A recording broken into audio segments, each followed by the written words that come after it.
Hello student, देखिए mechanics के lecture में हम लोग पिछले में लेक्चर में कहाँ तक पहुंच चुके थे। हम लोगों ने मोमेंट ऑफ इनर्शिया टेंसर के बारे में और उनकी दो थ्योरम्स के बारे में पढ़ा था। अब जो लेक्चर हमारा शुरू हो रहा है मैकेनिक्स का, इसमें हम लोग सेंट्रल फोर्स के बारे में पढ़ेंगे। ठीक है, देखिए कौन सा टॉपिक शुरू हो रहा है आपका, सेंट्रल फोर्स। सेंट्रल फोर्स होते क्या है, फोर्स के बारे में आप सभी लोग जानते हैं। देखिए फोर्स के बारे में आप लोग सभी लोग जानते हैं कि एक तरीके का डिस्टरबेंस होता है ये, या एक्शन है जो किसी बॉडी पर या किसी भी सिस्टम पर हम लोग एक्ट करते हैं। ठीक है, इसकी यूनिट भी जान रहे हैं, न्यूटन होती है। न्यूटन ने ही इसके बारे में ठीक तरीके से बताया हुआ है, इसीलिए उनके नाम पर ये यूनिट है इनकी, न्यूटन। तो सेंट्रल फोर्स क्या होता है, देखो सेंट्रल फोर्स आपका, देखिए इफ डिफिनीशन क्या है इसकी, if a force act on a particle, if a force act on a particle in such a way, if a force act on a particle in such a way that it is always directed towards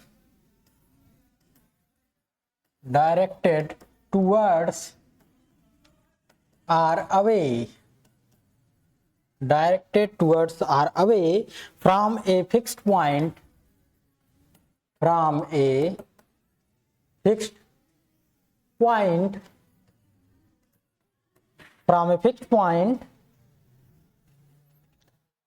and its magnitude depends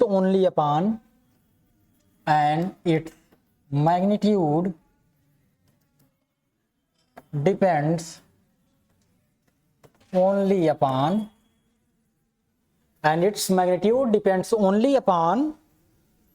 the distance r,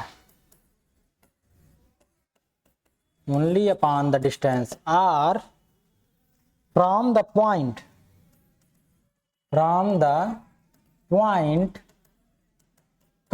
then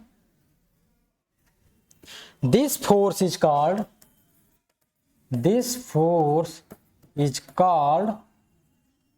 central force। देखो central force क्या है, if a force act on a particle in such a way that it is always directed towards और away from the fixed point.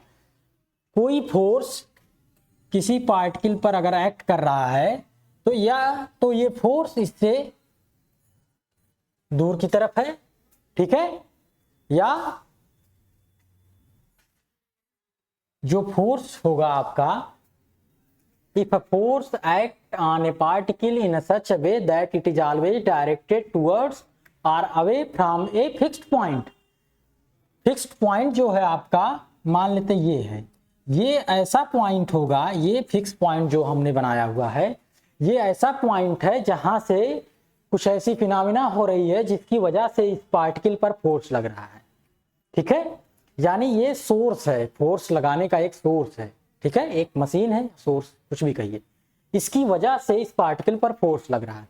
तो ये जो force इस particle पर लग रहा है वो कह रहा है या तो इससे अवे होगा इस फिक्स पॉइंट से, या तो इसकी तरफ होगा। ठीक है, डिपेंड्स एंड इट्स मैग्नीट्यूड, और इस फोर्स का जो मैग्नीट्यूड होगा, जो फोर्स एफ लग रहा है, इसका जो मैग्नीट्यूड होगा वो किस पे डिपेंड करेगा, केवल डिस्टेंस, यानी इन दोनों के बीच की जो डिस्टेंस है, स्मॉल आर ले लें अगर हम लोग, इसी पर इसका मैग्नीट्यूड डिपेंड करेगा। ठीक है, then this force is called central force. तो इस टाइप के फोर्स को हम लोग सेंट्रल फोर्स कहेंगे। ऐसे कैसे, कौन से फोर्स हैं जो केवल डिस्टेंस पे डिपेंड करते हैं, देखिए फॉर एग्जांपल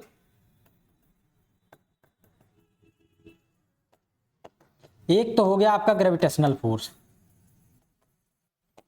यानी ब्रह्मांड में या यूनिवर्स में कोई भी दो बॉडी होंगी, कोई भी दो सिस्टम होगा जिनका कुछ ना कुछ मास है, वो एक दूसरे पर एक अट्रैक्टिव फोर्स लगाती हैं, उनको बोलते हैं ग्रेविटेशनल फोर्स। ये न्यूटन्स लॉ ऑफ ग्रेविटेशन से लिखा गया है। उसका अमाउंट कैसे है, देखो एफ जो फोर्स लग रहा है वो minus sign G M by R square into R cap, यानी अगर आर कैप की direction away from the fixed point हो, जो ये फोर्स लग रहा है इस फोर्स की डायरेक्शन किधर होगी, towards the mass capital M, इसकी तरफ होगी, और ये मास है जो आपका वो है स्मॉल m।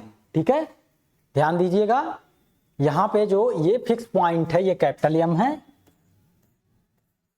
और ये पॉइंट है स्मॉल m मास का। ठीक है, यानी फिक्स्ड पॉइंट मान लेते हैं कोई मैसिव बॉडी है जिसका मास कैपिटल M है और ये जो पॉइंट है छोटा सा इसका पार्टिकल जो है इसका मास स्मॉल m है। इन दोनों के बीच जो ग्रेविटेशनल फोर्स लगेगा वो अट्रैक्टिव नेचर का होगा। जो फोर्स लग रहा है यानी एक दूसरे को ये बॉडी पुल अप करेंगी अपनी तरफ, F अमाउंट ऑफ फोर्स से इस फिक्स पॉइंट वाले बॉडी को ये वाला छोटा सा पॉइंट उतने ही अमाउंट के फोर्स से अपनी तरफ खींचेगा, ये वाला उतने ही अमाउंट से, यानी मैग्नीट्यूड दोनों का सेम है। ठीक है, बट डायरेक्शन थोड़ी सी अलग अलग है। तो अट्रैक्टिव नेचर है, फिक्स पॉइंट की तरफ अगर हम दिखाना चाह रहे हैं इस डायरेक्शन को तो क्या होगा, कुछ इस तरह से फोर्स का फार्मूला बन के आ जाएगा इन दोनों के बीच में। ठीक है, ये हो गया। अगर मान लें इस पे चार्ज Q है और इस पे चार्ज Q डैश है, तब इन दोनों के बीच में कौन सा फोर्स लगेगा, एक इलेक्ट्रोस्टैटिक फोर्स लगेगा। वो फोर्स जो होगा आपका वो कैसे लिखा जाएगा, एग्जाम्पल में हम लोग दूसरा फोर्स जो लिखने जा रहे हैं वो क्या है, इलेक्ट्रोस्टैटिक फोर्स। इलेक्ट्रोस्टैटिक फोर्स उसका जो फार्मूला लिखा गया वो कूलॉम्स लॉ से लिखा जाता है। वेक्टर ई, ये दोनों वेक्टर क्वांटिटी हैं इसलिए वेक्टर लगाना मत भूलिएगा। फोर्स जो है वो वेक्टर क्वांटिटी है, तो यहाँ पे जो फोर्स लगेगा इलेक्ट्रोस्टैटिक फोर्स वो भी वेक्टर क्वांटिटी होगी। फोर्स तो वेक्टर है तो ये भी वेक्टर है। Equal to 1/4 pi epsilon naught. Epsilon naught क्या है, परमिटिविटी ऑफ द मीडियम। मान लेते हैं मीडियम आपका वैक्यूम है या एयर है तो उसके लिए हमने एप्सिलॉन नॉट इस्तेमाल किया है। Q into Q dash by R square into R cap. अगर दोनों पॉजिटिव चार्ज हैं तो क्या होगा, फोर्स आर कैप की डायरेक्शन में लगेगा, इसका नेचर रिपल्सिव होगा, यहाँ पे नेचर अट्रैक्टिव है। ठीक है, यानी फोर्स में जो साइन है इसका इस्तेमाल हुआ है फॉर्मूले में, ये साइन बताएगा कि फोर्स का नेचर कैसा है, अट्रैक्टिव है कि रिपल्सिव है। ठीक है, अगर निगेटिव साइन इस्तेमाल हुआ है तो इसका मतलब फोर्स आपका अट्रैक्टिव है। अगर पॉजिटिव साइन इस्तेमाल होगा जो फोर्स का अमाउंट आएगा इसका मतलब वो क्या है, रिपल्सिव है। ठीक है, ये ध्यान रखिएगा। ये दो तरह के हो गए और यहाँ पे ये फार्मूला जो बन रहा है इस फोर्स का कैसा बन रहा है, सेंट्रल फोर्स का, ये केवल फंक्शन ऑफ आर है इंटू आर कैप। ठीक है, ये होते हैं सेंट्रल फोर्सेस। ऐसे फोर्सेस जो केवल डिस्टेंस पे डिपेंड करें, देखो ये केवल डिस्टेंस पे डिपेंड करेगा क्योंकि मास जो दोनों बॉडी का वो नहीं बदलेगा टाइम के साथ, डिस्टेंस बदल सकते हैं यहाँ पे और बाकी सब का सब कांस्टेंट है। तो ऐसे जो फोर्सेस जो केवल डिस्टेंस पे, दो बॉडी के डिस्टेंसेस पर या दो सोर्सेस के डिस्टेंसेस पे डिपेंड करेंगे, उनको हम लोग बोलेंगे सेंट्रल फोर्सेस। यहाँ पर भी वही हाल है, चार्ज का अमाउंट नहीं बदल रहा है, केवल डिस्टेंस हम बदल सकते हैं, उनको पास पास लेके आ सकते हैं या दूर दूर ले जा सकते हैं, उसी पे डिपेंड कर रहा है। एक इंपॉर्टेंट बात, जो फोर्स की डायरेक्शन है वो line joining the two points, इन दोनों पॉइंट्स को लाइन ज्वाइनिंग करने वाली जो डायरेक्शन है उसी के अलोंग है।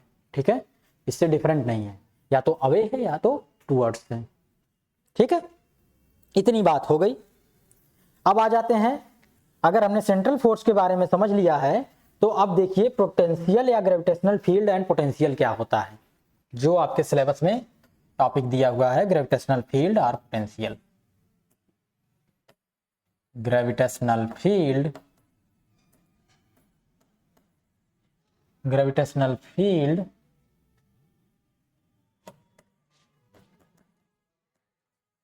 और पोटेंशियल।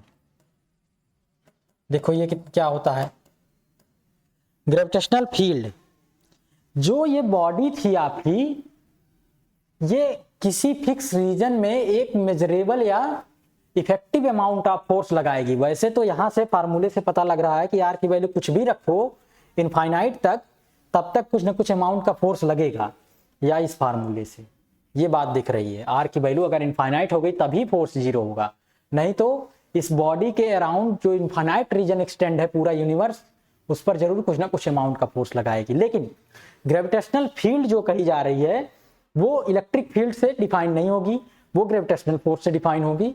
जो मैसिव बॉडी कैपिटल एम है, ये अपने चारों ओर around this body of capital mass M ये क्या करेगी, एक मेजरेबल या इफेक्टिव अमाउंट ऑफ फोर्स लगाएगी, उस रीजन को हम लोग बोलेंगे ग्रेविटेशनल फील्ड। ठीक है, जो रीजन होगा, जिस रीजन में ये फोर्स लगाएगी एक इफेक्टिव अमाउंट का, उसको ग्रेविटेशनल फील्ड बोलेंगे।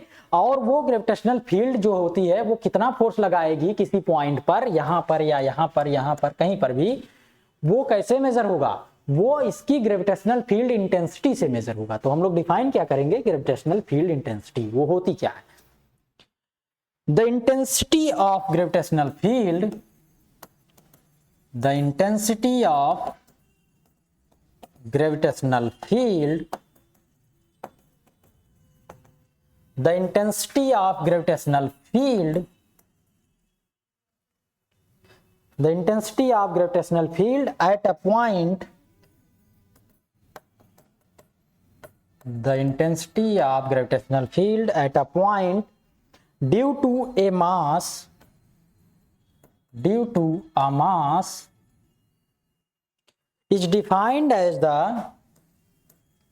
देखो कैसे डिफाइंड है, is defined as the force experienced by, force experienced by,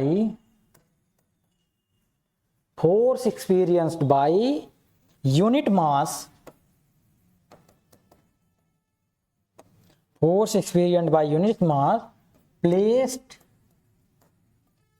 at that point। ठीक है, ये बात कही जा रही है, ध्यान दीजिएगा।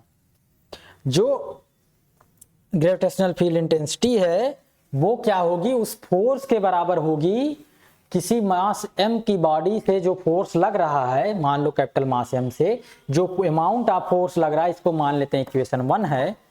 ठीक है, जो फोर्स लग रहा है वो फोर्स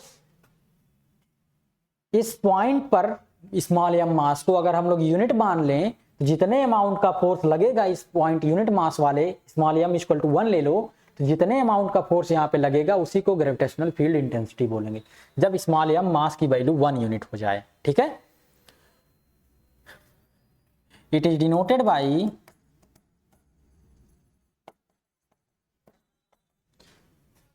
वेक्टर E, इसको वेक्टर E से हम लोग डिनोट कर दे रहे हैं। ठीक है,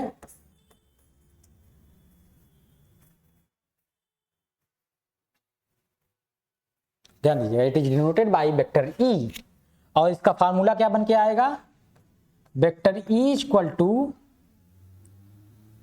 G minus G capital M into small m की जगह 1 रख दें by R square into R cap.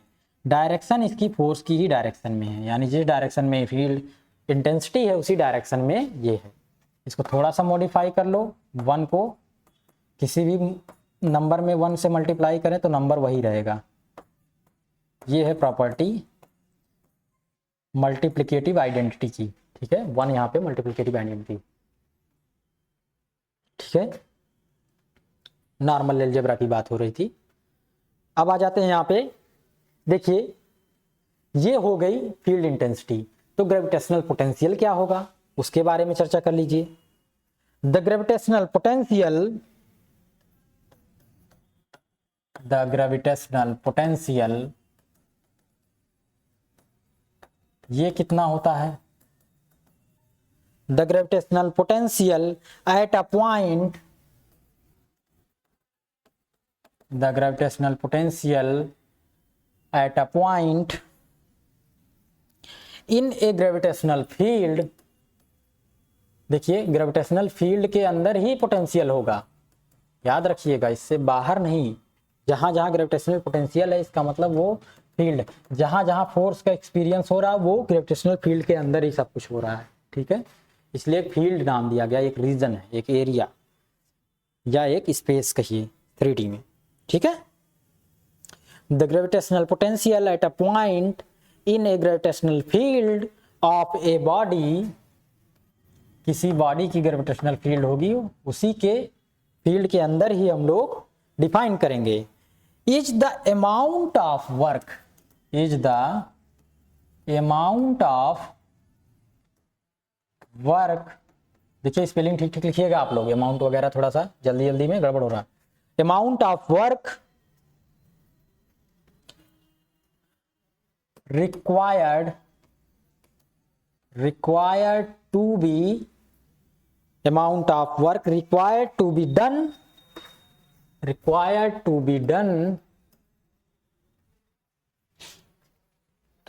on a unit mass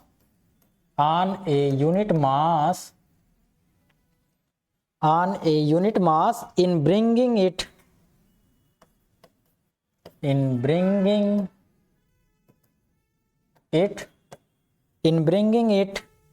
from infinity to that point।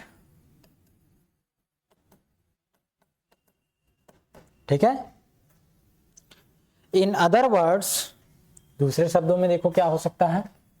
In other words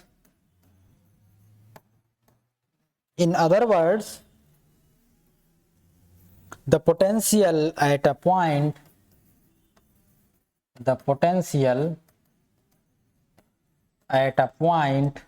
देखिए यूनिट वगैरह हम लिख नहीं रहे हैं, पर यूनिट वगैरह कुछ है नहीं इसकी। ठीक है, बहुत ईजी है। Electric field intensity, magnetic gravitational field intensity जो होगी, यूनिट कैसे लिखी जाएगी, देखो फोर्स पर यूनिट मास है, यानी न्यूटन पर बाई केजी हो जाएगा। ठीक है, तो इसको आप लोग कन्वर्ट करके लिख सकते हैं, कोई दिक्कत है नहीं। यूनिट आप इसकी आसानी से लिख सकते हैं। यूनिट वगैरह इन सबकी क्या फोर्स की न्यूटन होती है आप जान ही रहे हैं। यहाँ से देखो G/m/r² है, r यहाँ पे डिस्टेंस है, मीटर हो जाएगी, m की किलोग्राम, स्मॉल m की किलोग्राम स्क्वायर हो जाएगा, ये मीटर स्क्वायर है। ठीक है, ये न्यूटन है। तो gravitational universal gravitational constant capital G यहाँ पे जो है उसकी यूनिट आप लोग निकाल सकते हैं क्या होगी। और अगर वो यूनिट पता चल गई तो वो यूनिट यहाँ पे रखेंगे तो इस वैल्यू जो आई हुई है इसकी भी यूनिट मिल जाएगी आसानी से। ठीक है, तो कुछ है नहीं, ये सिंपल है, बहुत ही सिंपल है। तो यूनिट वगैरह आप खुद लिख लीजिएगा कितनी है, उसमें कोई समस्या नहीं होनी चाहिए। अगर आप लोग ध्यान से पढ़ेंगे तो यूनिट वगैरह निकालना आपको 11th में ही बताया गया है। डायमेंशंस जो चैप्टर 11th का फर्स्ट चैप्टर है वही है। ठीक है, फर्स्ट या सेकंड चैप्टर शायद। ठीक है, तो वहां से आप लोग सीखिएगा। देखिए, in other words the potential at a point is equal to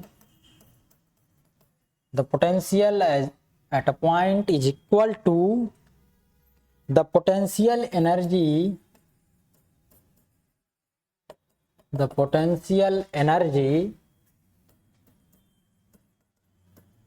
per unit mass।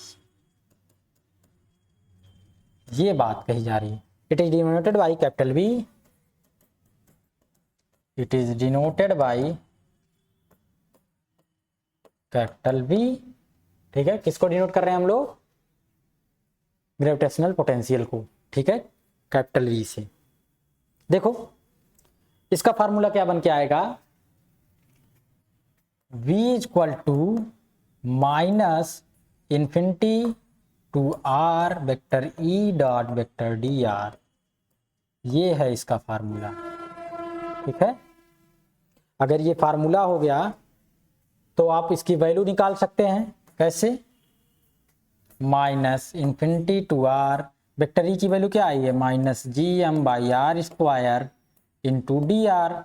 E dot dr दोनों एक ही डायरेक्शन में है, तो वैल्यू cos थीटा की वैल्यू 1 हो जाएगी।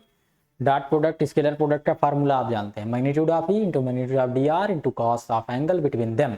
एंगल इनके बीच की 0 डिग्री है तो cos 0 की वैल्यू 1 हो जाएगी। तो Gm/r² dr minus minus sign plus हो जाएगा। यहाँ पे हम लोग लिखेंगे, इंटीग्रेशन करेंगे और लिमिट रखेंगे तो क्या आ जाएगा, -Gm/r। ये आप कैलकुलेट करिएगा, बहुत ईजी है। ठीक है, यानी V जो होगा किसी मास m की वजह से, किसी मैसिव बॉडी कैपिटल M मास जो है उसकी वजह से अगर हम लोग देखा जाए ग्रेविटेशनल पोटेंशियल कितना आएगा किसी पॉइंट पर r डिस्टेंस पर, वो अमाउंट है जी -Gm/r। इतना पोटेंशियल होगा।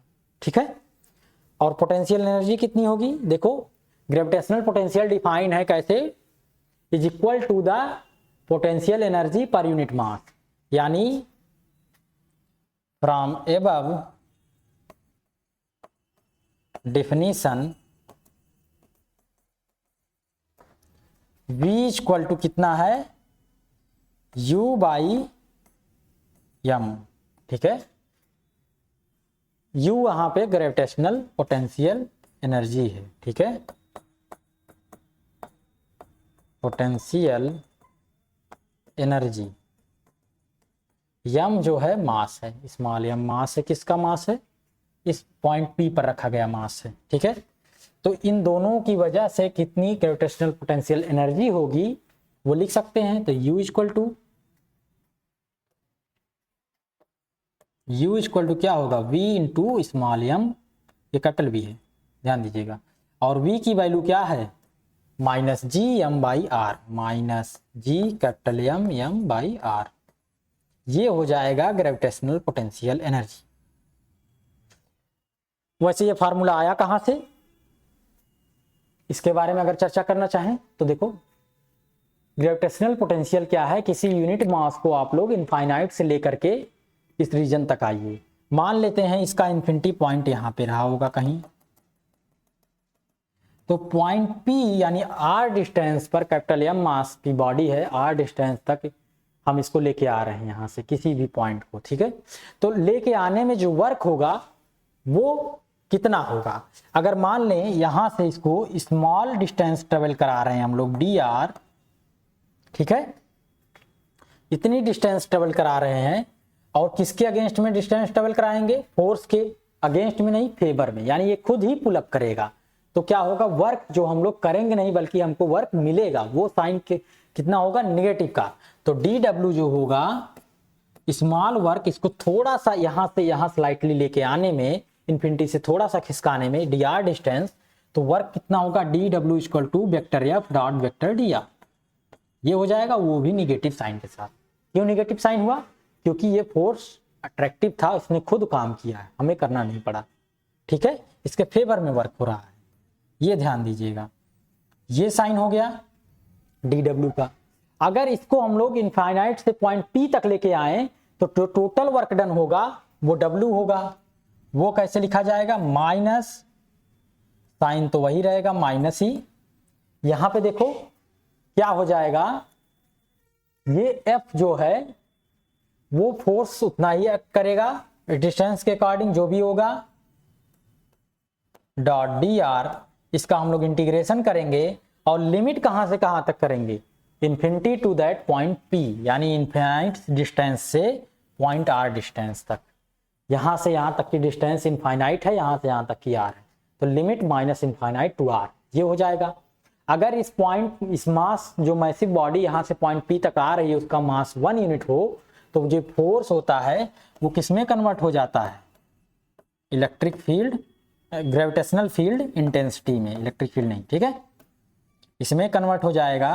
तो ये वर्क डन होगा इतना, यही वर्क डन किसके बराबर है, उस पॉइंट पर ग्रेविटेशनल पोटेंशियल के, ठीक है। तो ये फार्मूला यहां से जनरेट होकर के आया है, ये ध्यान दीजिएगा।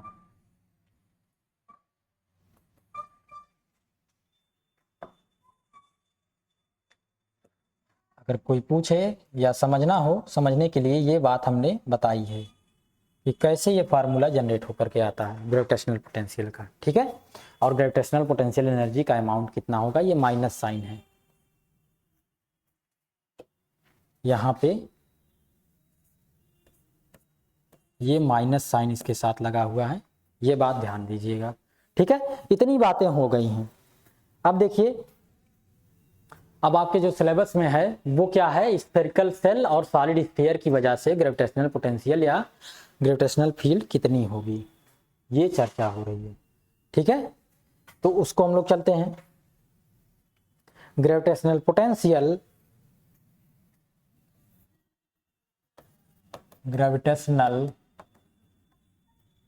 Potential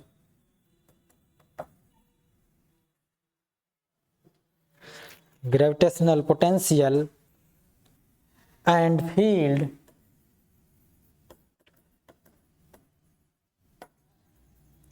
due to a gravitational potential and field due to a thin spherical shell. देखिए ये आपकी हेडिंग होगी। जहां तक फील्ड की बात है, फील्ड कैसे डिफाइन होगी? इंटेंसिटी से। तो इंटेंसिटी हम लोग निकाल देंगे तो वहां से फील्ड का अमाउंट पता चल जाएगा। ठीक है, तो इसमें देखो हम लोग क्या करेंगे, एक हॉलो स्फीयर या स्फेरिकल सेल कंसीडर करेंगे कुछ इस तरह से।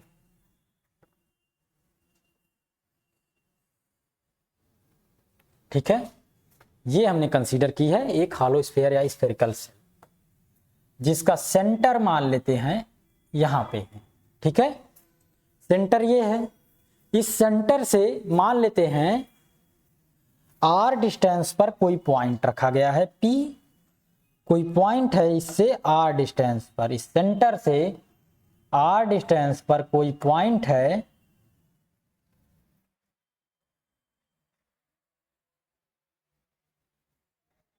यहां पे। ठीक है, इस सेंटर से r डिस्टेंस पर कोई पॉइंट है जिसका नाम है P, ये पॉइंट है। और इस हॉलो स्फीयर या स्फेरिकल सेल जो है आपका, इसकी जो आपकी रेडियस है वो कितनी है? कैपिटल R है। ठीक है, इसकी जो रेडियाई है वो कितनी है? कैपिटल R है। ये बात भी ध्यान रखिएगा, इसकी रेडियाई जो है वो है कैपिटल R। ठीक है, ये हो गया। अब देखिए क्या बचा है, इसके सेंटर को आप लोग नाम दीजिए कैपिटल O से। ठीक है, सेंटर मान लेते हैं O पर है। इतनी बात हो गई। अब हम लोग क्या करते हैं, हम लोग इस स्फेरिकल सेल को यहां से जो पोटेंशियल निकाला जाएगा इस पॉइंट P पर, उसके लिए एक हम लोग क्या करेंगे, यहाँ पे मॉडिफिकेशन करेंगे खुद से। इस पे कटआउट लगाएंगे, दो प्लेन्स, जैसे कोई स्फेयर है, फुटबॉल है, उसको क्या करें, कट कर दें। एक प्लेनर आप ले लीजिए, कोई भी इंस्ट्रूमेंट जिसकी मदद से आप लोग उसको पूरा पूरा कट कर दीजिए किनारे से। एक कट लगाइए कुछ इस तरह से, ऐसे ऐसे जब कट लगाएंगे तो क्या देखेंगे, देखिए थोड़ा सा स्ट्रेट हो जाए, ठीक रहे। कुछ इस तरह से हम लोगों ने कट लगा दिया। ठीक है, कुछ इस तरह से कट लगा दिया तो एक छोटा सा पार्ट बचेगा और एक इधर वाला हिस्सा बड़ा सा, दो छोटे छोटे, एक प्लेट के साइज का हो जाएगा, प्लेट की तरह का एक बनेगा, एक पूरे कटोरे की तरह बन जाएगा, जैसे भगोना या कटोरा होता है घर में जो पॉट होते हैं आपके, उसकी तरह से बनेगा। ठीक है, बनेगा। आप क्या करेंगे, एक स्मॉल डिस्टेंस पे एक और कटआउट अगर हम लोग लगा दें तो क्या होगा, देखो मान लेते हैं बहुत ही स्मॉल डिस्टेंस पर एक और कटआउट लग गया हमारा। ठीक है, एक और कट हमने लगा दिया तो अब देखो यहां से एक कट लगाया, उसके बाद बगल से एक कट लगा दिया, तो ये जो हिस्सा निकल के आएगा वो कैसा निकल के आएगा, वो एग्जैक्टली एक रिंग की तरह निकल के आएगा। कैसा निकल के आएगा, एक रिंग की तरह निकल के आएगा। रिंग आपकी कैसे होती है, देखो जो अंगूठी आपकी होती है वो कुछ इस तरह से होती है। ये हो गया।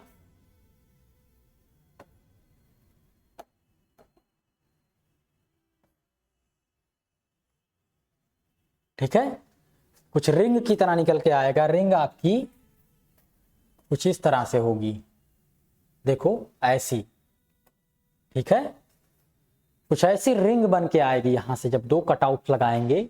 उसकी कुछ छोटी सी अपनी विड्थ होगी, उसका सेंटर जो होगा वो मान लेते हैं, वो सेंटर कहां पे होगा, ये कटआउट हमने जो लगाया हुआ प्लेन, ये जो प्लेन की तरह होगा ना कटआउट पूरा का पूरा, यहां पे भी कटआउट पूरा प्लेन की तरह होगा। ये कटआउट जो होगा वो इस ओपी लाइन के परपेंडिकुलर होगा, तो सेंटर यहां पे मान लेते हैं कैपिटल G है। ठीक है, तो जो G आपका होगा वो इस रिंग का भी सेंटर होगा। ठीक है, ये ध्यान दीजिएगा बात, इतनी बात समझ में आ गई। ठीक है, अब क्या करिए, यहां से हम लोग क्या करें, सेंटर O को मीट करा दें, यहां से भी ऐसे मीट आउट करा दें। ठीक है, ये बात हो गई। तो देखिए अगर हम लोग नेमिंग करना चाहें, नेमिंग कैसे करेंगे, नेमिंग यहाँ पे होगी, इस पॉइंट को आप नाम दीजिए C। इस पॉइंट को अगर नाम देना होगा तो कैपिटल C नाम दिया हमने, इस पॉइंट को कैपिटल E। ठीक है, कुछ इस तरह से नेमिंग करें हम लोग C, E, D और F। ठीक है, देखिए ये नेमिंग हम लोग करेंगे C, E, D, F। मान लेते हैं जो ये एंगल है वो थीटा है। ठीक है, और ये एंगल जो है वो आपका कितना है, D थीटा है। ठीक है, ये भी कंसीडर कर लीजिए, ये एंगल आपका थीटा है, ये वाला D थीटा है। ठीक है, अब देखिए यहां पर आपको डिस्टेंस अगर फाइंड आउट करनी हुई, EG डिस्टेंस कितनी होगी, ये जो आपका OE है वो रेडियस के बराबर है, और यहां से जो प्रोजेक्शन होगा परपेंडिकुलर डायरेक्शन में वही डिस्टेंस आएगी। ठीक है, इसके दो प्रोजेक्शन होंगे, एक इस एक्सिस OP पर होगा, वो डिस्टेंस होगी आपकी OG की, और यहां से जो परपेंडिकुलर प्रोजेक्शन होगा वो डिस्टेंस आएगी EG की, और EG जो है आपका क्या होगा, इसकी रेडियाई होगी। ठीक है, इस रिंग की रेडियाई जो होगी वो होगी EG। ठीक है, और इसकी विड्थ जो होगी वो कैसे निकल के आएगी, अगर ये रेडियस R है और ये एंगल D थीटा है, तो यहाँ पे देखो ये है आर्क लेंथ, और आर्क लेंथ किसके बराबर होती है, रेडियस इंटू एंगल, तो हो जाएगी R इंटू D थीटा। ठीक है, इतनी बातें होंगी यहाँ पे, और ये सारी बातें हम लोग लिखने जा रहे हैं। ठीक है, देखिए क्या करिए, जो यहाँ पे पहला केस लेकर के हम लोग चलेंगे वो होगा आउटसाइड द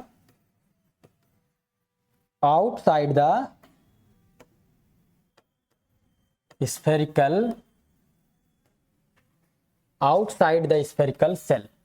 ठीक है, यानी जो स्मॉल r डिस्टेंस है, मान लेते हैं ये सेंटर से डिस्टेंस जो है वो आपकी स्मॉल r है, वो डिस्टेंस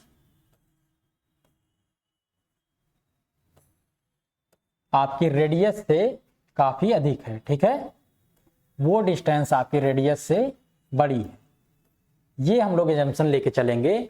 सबसे पहले हम लोग आउटसाइड द स्फेरिकल सेल निकालेंगे कितना होगा पोटेंशियल। ठीक है, तो चलो कंसीडर करें, let us consider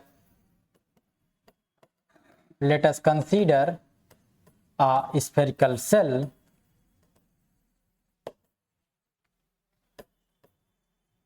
of mass capital M and radius capital R. ठीक है, its center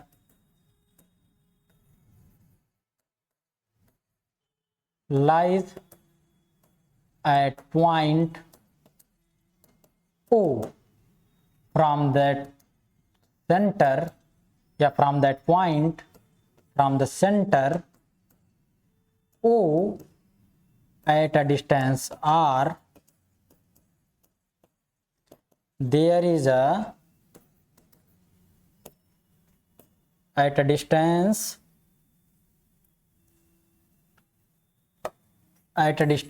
R,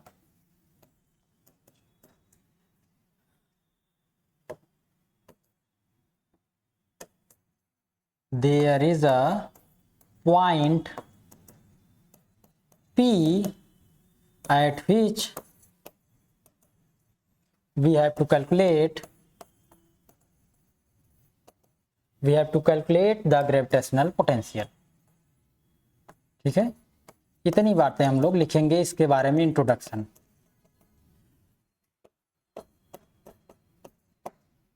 ये हो गया आपका। अब देखिए क्या करते हैं हम लोग, जो हमने कटआउट्स लगाए हुए हैं उसके बारे में लिख लेते हैं। ठीक है, for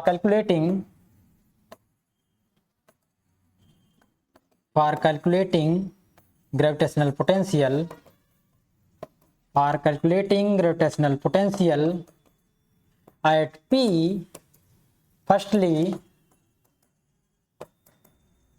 we cut the spherical cell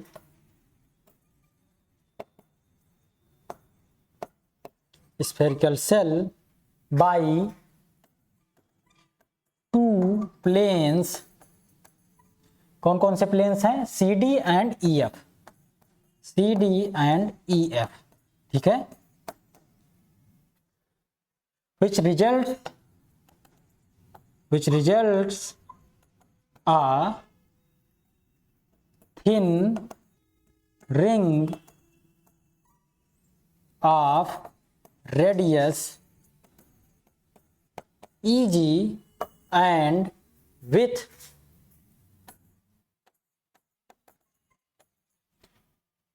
CE। ठीक है, यहां पे जो दो प्लेन्स कट आउट हुए हैं वो एक रिंग बना रहे हैं जिसकी विथ आपकी CE है और रेडियस इसकी कितनी है EG है। ठीक है, इतनी बात हो गई। देखिए now the radius EG equal to, देखो जो ये रेडियस होगी वो किसके बराबर होगी, इसका जो परपेंडिकुलर प्रोजेक्शन होगा OE लाइन का। ठीक है, यानी OE साइन थीटा के बराबर होगी, यही तो परपेंडिकुलर प्रोजेक्शन होगा। और OE क्या है, radius of the spherical cell है, तो R साइन थीटा हो जाएगी। और विथ जो होगी वो CE है, उसका अमाउंट कितना होगा R into D theta, radius into angle D theta. ठीक है, ये अमाउंट हो जाएगा। अगर एरिया पूछा जाए इस रिंग का एरिया कितना होगा, देखो तो ये एक सर्कुलर रिंग है। ठीक है, सर्कुलर रिंग है तो इसकी एरिया कितना होगा, एरिया ऑफ दिस रिंग। देखो एरिया कैसे डिफाइन करेंगे, किसी भी रिंग का एरिया कैसे डिफाइन होता है, इसका सरकमफेरेंस इंटू विथ। तो सरकमफेरेंस आपकी कितनी होगी 2 पाई रेडियस, रेडियस कितनी है R साइन थीटा, और विथ कितनी होगी R इंटू डी थीटा। तो ये कैसा बन के आएगा 2 pi R square sine theta into D theta, ये फार्मूला बन जाएगा। ठीक है, अब इसके बाद देखो क्या करें हम लोग, मास अगर निकालना चाहें, if mass per unit area of the mass per unit area of the spherical cell is sigma, then mass of the ring will be, देखो यूनिट एरिया का अगर मास सिग्मा है तो इतने एरिया का कितना हो जाएगा, उससे मल्टीप्लाई हो जाएगा, क्या हो जाएगा 2 pi R square sigma sine theta into D theta, इतना मास निकल के आ जाएगा रिंग का। ठीक है, और यहां पे एक और एजम्पशन आपको रखनी है, जो CE है यहां से पॉइंट P की जो डिस्टेंस है वो कितनी है। देखो CE जो है यहां से पॉइंट P की डिस्टेंस है जो है वो मान लेते हैं स्मॉल x है। ठीक है, ये डिस्टेंस है, स्मॉल x डिस्टेंस पर है, ये CE से या इस पॉइंट या रिंग के जो सरकमफेरेंस है वहां से जो डिस्टेंस P की है वो x है। वो पूरे रिंग से जो हर एक पार्ट से उससे अगर देखेंगे हम लोग डिस्टेंस, इतने ही अमाउंट का आएगा जितना है। ठीक है, सेम अमाउंट पे डिस्टेंस पे होगा P पॉइंट इस पूरे रिंग से। ठीक है, क्योंकि रिंग जैसे कोई आप सर्कुलर रिंग यहाँ पे कंसीडर करिए, तो वहां से जब देखेंगे ये लाइन इसके सेंटर पे है तो वहां से सारी डिस्टेंस जो होंगी वो सब की सब बराबर होंगी। ठीक है, तो x डिस्टेंस पर है। ठीक है, ये कंसीडर कर लीजिएगा। Let us consider distance of point P from the ring is x। ठीक है, ये बात हो गई। अब देखो ये रिंग जो है वो स्मॉल मास का है, तो इस स्मॉल मास बॉडी के लिए, मैसिव बॉडी के लिए जो छोटा सा मास है, इसकी वजह से इस पर ग्रेविटेशनल पोटेंशियल कितना होगा वो हम लोग लिखें पहले। Now the gravitational potential, now the gravitational potential of point P या gravitational potential at point P due to ring, ये कितना होगा, स्मॉल अमाउंट होगा dV, और इसका फार्मूला क्या है, minus G mass of the ring, mass of the ring कितना है 2 pi r square sigma sine theta D theta और डिवाइडेड बाई r यानी x, ये अमाउंट का ग्रेविटेशनल पोटेंशियल लगेगा। ठीक है, अब देखिए यहां पे एक ट्रायंगल बन रहा है OEP। ठीक है, इस ट्रायंगल में हम लोग वैल्यू निकाल लेते हैं। नाउ फ्रॉम ट्रायंगल OEP, यहां पे देखो vector OE plus vector EP equal to vector OP होगा, addition of vectors triangle rule से। Vector OE equal to vector OE equal to vector EP या vector OE plus vector EP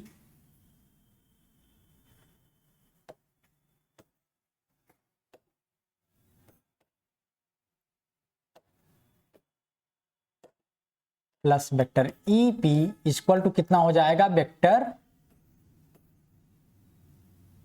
OP। ठीक है, इसके बराबर होगा। तो यहां से देखो हम लोग निकाल लेते हैं वेक्टर EP। वेक्टर EP किसके बराबर हो जाएगा, vector OP minus vector OE, और वेक्टर EP का डॉट प्रोडक्ट कर दें अगर यहां पे दोनों में, तो यानी स्केलर प्रोडक्ट, तो vector EP dot vector OP minus vector OE, vector EP dot vector EP कितना हो जाएगा EP स्क्वायर, और यहाँ वेक्टर EP की जगह पे लिख दें vector OP minus vector OE ऊपर से दोबारा, तो डॉट प्रोडक्ट हुआ है माइनस वेक्टर OE। देखिए वेक्टर OP का वेक्टर OP से डॉट प्रोडक्ट होगा कितना आएगा OP स्क्वायर, और यहां वेक्टर OP का OE के साथ होगा तो क्या हो जाएगा माइनस वेक्टर OP या OP OE cos थीटा। ठीक है, OE का OP के साथ होगा वो भी माइनस आएगा इसी अमाउंट के साथ, तो दुगना हो जाएगा ये, और फिर OE का OE के साथ डॉट प्रोडक्ट होगा क्या हो जाएगा OE स्क्वायर।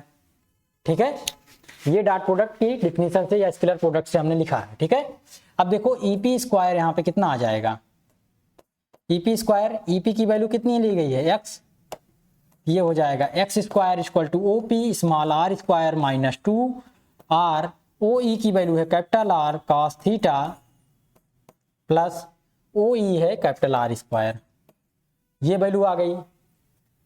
अगर इसको डिफरेंशिएट कर दें तो डिफरेंशिएटिंग है अब क्या आ जाएगा 2x dx equal to R square आपका और कैपिटल R स्क्वायर दोनों कांस्टेंट होंगे, केवल ये वैल्यू वेरिएबल होगी एंगल जिसमें है, तो हो जाएगा 2r sine theta D theta. ठीक है, यहां से हम लोग वैल्यू निकाल लेते हैं किसकी, साइन थीटा डी थीटा की, 2 से 2 कैंसिल हो गया, कितना हो जाएगा x dx by small r into capital R, ये अमाउंट आ गया साइन थीटा डी थीटा का। इस अमाउंट को हम लोग यहां पे पुट कर दें dV में, इसको मान लेते हैं equation number 1। Now from equation 1 dV कितना हो जाएगा माइनस G, यहां पे था 2 pi R square sigma sine theta D theta की जगह हो जाएगा x dx डिवाइडेड बाई, यहाँ पे x था यहाँ पे आ जाएगा r इंटू कैपिटल R, ये वैल्यू आ जाएगी। ठीक है, यहाँ से देखो x से x कैंसिल आउट हो गया, r से r कट जाएगा, ये बचेगा dv equal to minus G 2 pi R dx by small r, ये वैल्यू निकल के आई और सिग्मा भी है। ठीक है, ये वैल्यू निकल आएगी, ये तो स्मॉल पोटेंशियल था। Now potential for spherical shell, अगर पूरे स्फेरिकल सेल की वजह से हम लोग पोटेंशियल निकालें तो क्या हो जाएगा, देखो V equal to integration of dV, limit कहां से कहां तक लगेगी, देखो फिगर में देखो ध्यान से, लिमिट आपकी जो हो जाएगी यहां से यहां तक का, अगर ये रिंग आपकी यहां से यहां तक रनअप करे, देखो यहां पे अगर हमने कटआउट लगाया होता तो बहुत छोटी सी रिंग बनती, यहां से यहां तक रनअप करे रिंग तो पूरा का पूरा स्फेरिकल सेल बन जाएगा। तो ये कितना पॉइंट है देखो, यानी ये डिस्टेंस जो पॉइंट P से होगी यहां तक की डिस्टेंस होगी small r minus capital R, और यहां पर डिस्टेंस होगी small r plus capital R। तो वहीं से वहीं तक हम लोग लिमिट लगाएंगे, यहां पे यहां से यहां तक इसको इंटीग्रेट कर दें। फिर से देखो लिमिट ध्यान से चूज करिएगा, यानी उस रिंग को वेरी कर रहे हैं हम लोग, तो रिंग की जो डिस्टेंस है x जो ली गई है वो बदली जाएगी कहां से कहां तक की। अगर रिंग को यहां पे हमने काटा होता स्मॉल तो x डिस्टेंस होती कितनी, मिनिमम r माइनस r, और अगर यहां पे होगी रिंग छोटी सी तो उसकी डिस्टेंस मैक्सिमम कितनी होगी, small r plus capital R।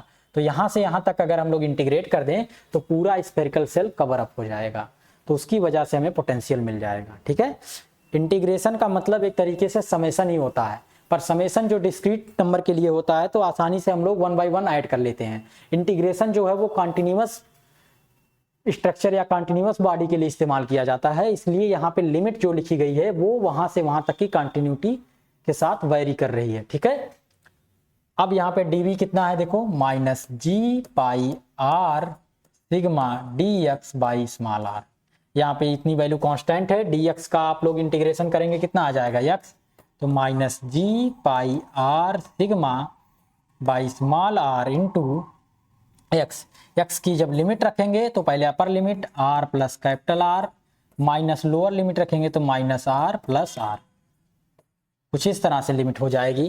ठीक है, यहां से r और r कैंसिल आउट हो जाएगा, आपका बचेगा 2r, और इसको थोड़ा सा और सॉल्व कर लीजिए तो क्या हो जाएगा, माइनस जी 2r जो है आपका यहाँ पे मल्टीप्लाई हो जाएगा, वो कितना हो जाएगा देखो,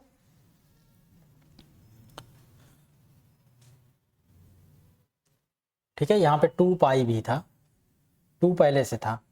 ठीक है, 2r मल्टीप्लाई होकर के कितना हो जाएगा, 4 pi r square sigma by small r, ये अमाउंट आ गया है। ठीक है, ग्रेविटेशनल पोटेंशियल का एट अ डिस्टेंस r या outside the spherical cell.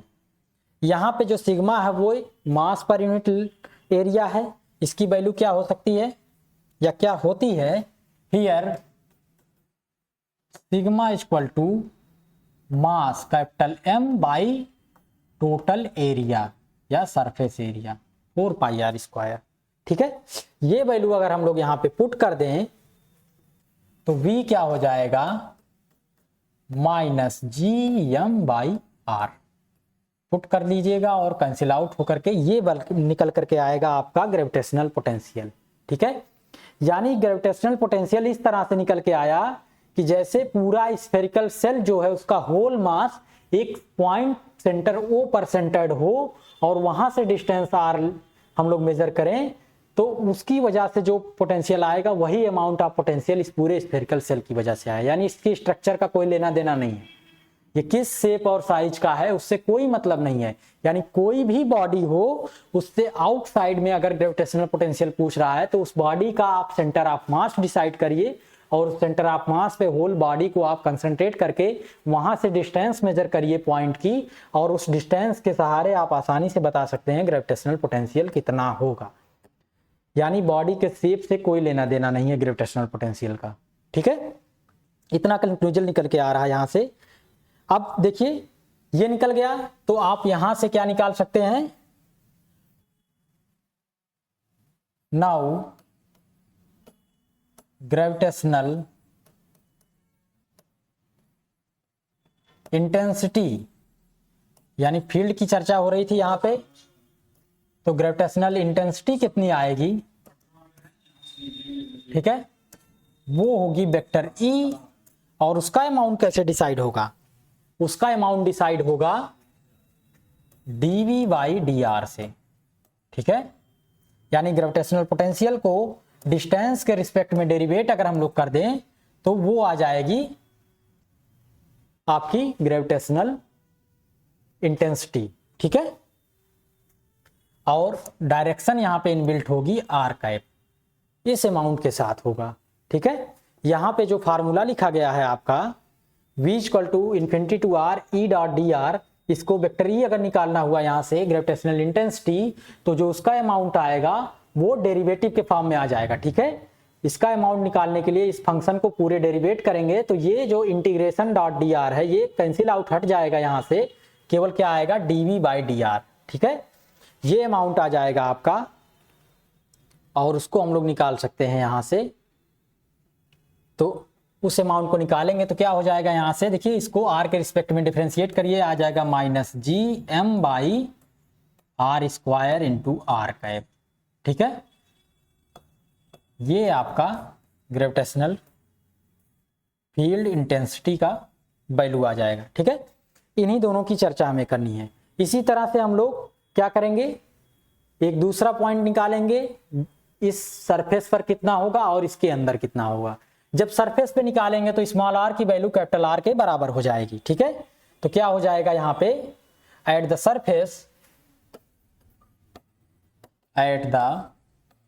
Surface of the spherical cell, देखिए v जो हो जाएगा स्मॉल r की जगह वहीं पर कैपिटल R लिख देंगे, ये वैल्यू हो गई। और इंटेंसिटी जो होगी वो minus G M by R square into R cap, ये हो जाएगी, ठीक है। ये सरफेस पर हो जाएगी। इनर साइड, इन साइड निकालने के लिए हम लोगों को यहाँ पे फिर से एक अलग रिंग लेनी होगी, अलग वेरिएबल लेना होगा, उसके अकॉर्डिंग करना होगा। तो इनर साइड निकालने के लिए हम लोग अगले दिन करेंगे, देखते हैं इनर साइड में कितना ग्रेविटेशनल पोटेंशियल आता है, ठीक है। वो लंबा प्रोसेस है, ठीक है। इसको हम लोग नेक्स्ट लेक्चर में करेंगे इनर साइड। इसके बाद बचता है सॉलिड स्फीयर की वजह से कितना होगा ग्रेविटेशनल पोटेंशियल, ठीक है। इसके बाद आपकी जो पूरी यूनिट है, जो पूरी बड़ी है, आधी सिलेबस के बराबर है, पहली यूनिट जो, वो आपकी कंप्लीट हो जाएगी। जो बचा सिलेबस है वो भी हम लोग तेजी से कंप्लीट करेंगे, ठीक है। आज का लेक्चर यहीं पे हमारा एंड हो रहा है, ठीक है। Thank you.